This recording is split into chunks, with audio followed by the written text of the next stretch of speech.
ఆకివీడులో శ్రీరాముడి గుడి పునర్నిర్మాణానికి ఏర్పాట్లు చకచకా కదులుతున్నాయి. అయితే కొంతమంది మేధావులు సోషల్ మీడియాలో ఒక సలహా ఇస్తున్నారు. ఈ విషయానికి నార్మలైజ్ చేయొచ్చు కదా! ఆల్రెడీ గుడి కట్టడానికి అందరూ సిద్ధమైపోతున్నారు. విరాళాలు సేకరించేస్తున్నారు. ఒక కమిటీ కూడా వేస్తున్నారు. అంతా కూడా సొల్యూషన్ ఓరియెంటెడ్‌గానే వెళ్తుంది గదా! ఇంకెందుకు రాద్ధాంతం చేస్తున్నారు? ఇంకా ఎందుకు ఈ విషయాన్ని బ్రేకింగ్ న్యూస్‌లో ఉంచుతున్నారు అని చెప్పి ఒక సలహా ఇస్తున్నారు. వాళ్ళందరూ తెలుసుకోవాల్సిన విషయం ఏంటంటే, మీకు తెలుసో లేదో గత కొన్నేళ్లుగా హిందూ కల్చర్‌పై, శ్రీరాముడిపై అనేక రకాలుగా రకరకాల వ్యక్తులు దాడి చేస్తూనే ఉన్నారు. కొంతమంది హిందువులు అవివేకంతో కొన్ని పుస్తకాలు రచనలు చేశారు. కొంతమంది డైరెక్టర్లు, నిర్మాతలు తమ సినిమాల్లో శ్రీరాముడిపై సటారికల్ డైలాగ్స్ కూడా పెట్టారు. ఇక లేటెస్ట్‌గా ఈ జెన్‌జీ యుగంలో కొంతమంది వ్యక్తులు ఒక అడుగు ముందుకు వేసి వెబ్ సిరీస్‌లు తీయడం స్టార్ట్ చేశారు హిందూ కల్చర్‌కి వ్యతిరేకంగా. సరే, విమర్శించే వాళ్ళు విమర్శిస్తున్నారు. మన ధర్మం గురించి మనం మాట్లాడుకుందాం. మన ధర్మం గురించి మనం ఎస్టాబ్లిష్ చేసుకుందాం అని చెప్పి ఏమన్నా సినిమా తీసినా, వెబ్ సిరీస్ తీసినా దాన్ని ప్రొపగండా అంటున్నారు. స్వతహాగా హిందువులకి ఓర్పు, సహనం ఉంటాయి. ఎవరు ఎన్ని దూషించినా, విమర్శించినా వాళ్ళ పాపాన వాళ్లే పోతారులే అని అనుకునే గుణం. కానీ వేరే మతంలో ఉన్న వాళ్ళకి ఈ ఓర్పు, సహనం కాస్త తక్కువే. హిందువులతో పోలిస్తే తక్కువే. వాళ్ళ మతాన్ని గాని, వాళ్ళ దేవుని గాని ఒక చిన్న మాటన్నా గాని వాళ్ళు తాట తీస్తారు. స్వాతంత్రానికి ముందు నుంచి ఉన్న శ్రీరాముడి గుడి ఇలా దీనస్థితిలో ఉందని తెలుసుకోవడానికి మనకి 30, 40 ఏళ్ళు పట్టింది. ఈ టైంలో ఎన్నో గవర్నమెంట్స్ మారాయి. ఎంతోమంది సీఎంలు మారారు. ఎన్నో డిపార్ట్మెంట్స్ వచ్చాయి. అయినా గాని ఎవరికి దీని గురించి పట్టలేదు. ఈ విషయం తెలియలేదు. అయితే అదృష్టవశాత్తు ఒక విలేకరి రాసిన ఒక న్యూస్ ఆర్టికల్ ద్వారా ఈ విషయం అనేక మంది ప్రజలకి తెలిసింది. ప్రజాప్రతినిధుల దృష్టికి కూడా వెళ్ళింది. రఘురామకృష్ణరాజు శ్రీరామనవమికి ముందే తన మనుషుల్ని కొంతమందిని అక్కడికి పంపించి ఆ గుడి పరిస్థితి ఏంటో చూసిరమని చెప్పాడు. అక్కడికి వెళ్ళిన తర్వాత వాళ్ళకి తెలిసిన చేదు నిజం ఏంటంటే, గ్రామస్తుల్లో కొంతమంది అక్కడ శ్రీరాముడి గుడి రెనోవేట్ చేయడాన్ని వ్యతిరేకిస్తున్నారు. అక్కడ శ్రీరాముడికి పూజలు చేయడాన్ని వ్యతిరేకిస్తున్నారని చెప్పి వాళ్ళకి తెలిసింది. అదే విషయాన్ని తిరిగి వచ్చి సదరు పొలిటీషియన్కి చెప్తే పొలిటీషియన్కి బాగా కోపం వచ్చింది. అదేంటి రాముడి గుడిలో రాముడికి పూజలు చేయొద్దంటారండి అని చెప్పి శ్రీరామనవమి రోజున అక్కడ పూజల్ని మళ్ళీ రీస్టార్ట్ చేయడానికి, రాముడికి నీరాజనాలు అందించడానికి పెద్ద ఎత్తున వెళ్ళారన్నమాట. అక్కడికి వెళ్ళిన తర్వాత జరిగిన దాడి అంతా కూడా మీకు తెలిసిన విషయమే. అదంతా ఎవరికి చెప్పక్కర్లా. అయితే ఆ టైంలో ఒక మహిళ పూజలు అందుకొని నీరాజనాలు అందుకున్న శ్రీరాముడి మెడలో ఉన్న ఒక దండని తీసి పక్కకి విసిరేస్తే, అది కూడా శ్రీరామ నవమి రోజున అలా చేస్తే ఏ హిందూకి కోపం రాదా? బాధ కలగదా? సహనంతో ఉంటాడా? అయినా గాని సహనంతో ఉన్నారు. ఎవరు కూడా ఎక్కడ గీత దాటల. చట్టబద్ధంగానే వ్యవహరించారు. చట్టబద్ధంగానే వెళ్ళి అక్కడ నిరసన చేపట్టారు. చట్టబద్ధంగానే గుడి కడతామని చెప్పి తీర్మానం చేశారు. హిందువులు ఇంకా ఎక్కువ రియాక్ట్ కల. నిజంగా చెప్తున్నా, హిందువులు ఎవరు కూడా ఇంకా ఓవర్ రియాక్ట్ కాల. విశ్వ హిందూ పరిషత్ మాత్రమే వెళ్ళి అక్కడ యాజిటేషన్ చేయడం జరిగింది. కానీ వివిధ పార్టీలో ఉన్న పొలిటీషియన్స్, ఏ హిందూ పొలిటీషియన్ కూడా ఈ విషయం గురించి ఎక్కువగా మాట్లాడలేదు. హిందూ ప్రజలు కూడా ఎక్కువగా సోషల్ మీడియాలోనే తమ నిరసన వ్యక్తం చేశారు తప్పితే అక్కడికి వెళ్ళి శాంతి భద్రతలకి ఎలాంటి విఘాతం కలిగించలేదు. కేవలం కొంతమంది రెచ్చగొడితేనే అక్కడ దాడి అనేది జరిగింది. దీనికి సంబంధించిన సాక్ష్యం ఒకసారి వీడియో చూడండి. నా పేరు దర్శి శ్రీనివాసరావు అండి. మాది పెద్దపేట అండి.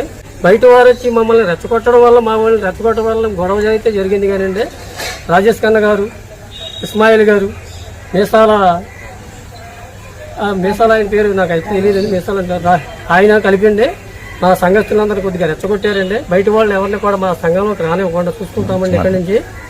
కాబట్టి మా సంఘస్థులకి, మా పెద్దలకి ఎమ్మెల్యే గారు ఒక అపాయింట్మెంట్ ఇచ్చి మమ్మల్ని కరుణిస్తారని కోరుకుంటున్నామండి.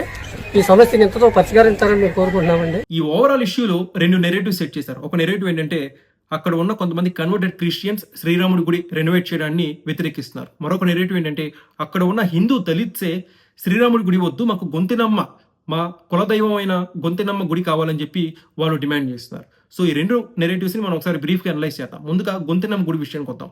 గొంతినమ్మ, శ్రీరాముడు ఇద్దరు కూడా హిందూ దైవాలే, హిందూ దేవుళ్లే.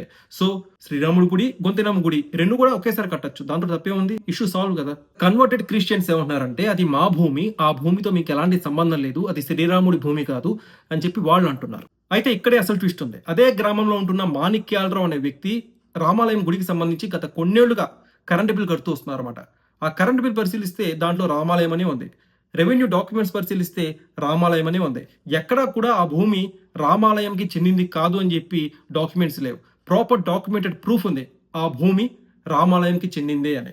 సో ఈ ప్రాపర్ డాక్యుమెంటెడ్ ప్రూఫ్స్తో అక్కడ ప్రభుత్వం, రామభక్తులు, హిందువులు అందరూ కూడా రామాలయం పునర్నిర్మాణం చేపట్టాలని చెప్పి శ్రీకారం చుట్టారు. ఈ ఓవరాల్ ఇష్యూలో మనం గమనించదగ్గ, ఆలోచించదగ్గ విషయాలు కొన్ని ఉన్నాయి. ఈ భూమి మాది అని చెప్పుకుంటున్న వాళ్ళు ఇప్పటిదాకా ఆ ప్రిమిసెస్ని ఎందుకు నీట్గా ఉంచలేకపోయారు? అక్కడ గొంతినమ్మ గుడి కావాలి అని చెప్పి డిమాండ్ చేస్తున్న వాళ్ళు ఆ ప్రిమిసెస్ని ఎందుకు నీట్గా ఉంచలేకపోయారు? అసలు అదంతా ఎందుకంటే మనం ఒక గ్రామంలో ఉంటున్నాం. ఆ గ్రామంలో ఒక ప్లేస్ చెత్తా చెదారంతో నిండిపోయింది. అదొక డీసెంట్ ప్లేసే. డంప్ యార్డ్ కాదు. అలాంటి ఒక ప్లేస్‌లో చెత్తా చెదారం ఎందుకుంది? దాన్ని నీట్‌గా ఉంచాలని చెప్పి కనీసం సివిక్ సెన్స్ కదా! సివిక్ సెన్స్‌తో కూడా ఎందుకు ఎవరు ప్రవర్తించలేకపోయారు? ఒక జర్నలిస్ట్ ఒక పేపర్‌లో ఆర్టికల్ రాసే వరకు ఈ విషయం అక్కడ పొలిటికల్ లీడర్స్‌కి తెలియలేదా? లేకపోతే ఉన్న గ్రామస్తులు ఎవరికీ కంప్లెయింట్ చేయాలనిపించలేదా? లేకపోతే ఆ చుట్టుపక్కల ఉన్న డిపార్ట్మెంట్స్ ఏం చేస్తున్నాయి? ఎవరికీ కూడా ఈ విషయం గురించి ఇన్నేళ్లుగా తెలియకపోవడం అనేది నిజంగా మనందరం సిగ్గుతో తలంచుకోవాల్సిన విషయం ఒక రకంగా. ఫైనల్లీ శ్రీరామనవమి రోజునే మళ్ళీ శ్రీరాముడి గుడికి అక్కడ శ్రీకారం చుట్టడం నిజంగా గొప్ప విషయం. వీడియో స్టార్టింగ్‌లో చెప్పాను కదా! ఈ విషయాన్ని ఎందుకు ఇంకా మనం నార్మలైజ్ చేయకూడదు, న్యూస్‌లోనే ఉంచాలి అనే విషయం ఎందుకో చెప్పి వీడియోని కంక్లూడ్ చేస్తాను.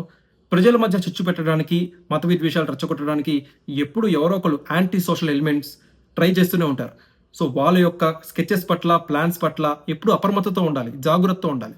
వాళ్ళ యొక్క ప్రలోభాలకి లోను కాకుండా ఉండాలి. అప్పుడే ప్రజల మధ్య ఈ మత సామరస్యం అనేది ఉంటుంది. ఇందాక గ్రామస్తుడే అంటున్నారు, మమ్మల్ని రెచ్చగొట్టారు అందుకే మేము దాడి చేసామని చెప్పి అంటున్నారు. అలాంటి రెచ్చగొట్టే వ్యక్తులు మన చుట్టూ ఉంటూనే ఉంటారు. యాంటీ సోషల్ ఎలిమెంట్స్ వాళ్ళందరినీ దూరం పెట్టండి. అప్పుడే అందరం కూడా కలిసికట్టుగా ఉంటారు. ఖచ్చితంగా ఈ విషయాన్ని న్యూస్‌లోనే ఉంచాలి. అక్కడ ఏం జరుగుతుంది? ఎందుకంటే ప్రజల డబ్బుతో కడుతున్న గుడి కాబట్టి, కట్టబోతున్న గుడి కాబట్టి ఖచ్చితంగా ప్రజలందరికీ దాని గురించి ఎప్పటికప్పుడు నిరంతర సమాచారం అందజేస్తూనే ఉండాలి. ఆ కమిటీలో ఎవరైతే ఉన్నారో దాని గురించి పూర్తి సమాచారం ఎప్పటికప్పుడు నిరంతరాయంగా ప్రజలకి అప్డేట్ చేస్తూనే ఉండండి. దీన్ని న్యూస్‌లోనే ఉంచండి.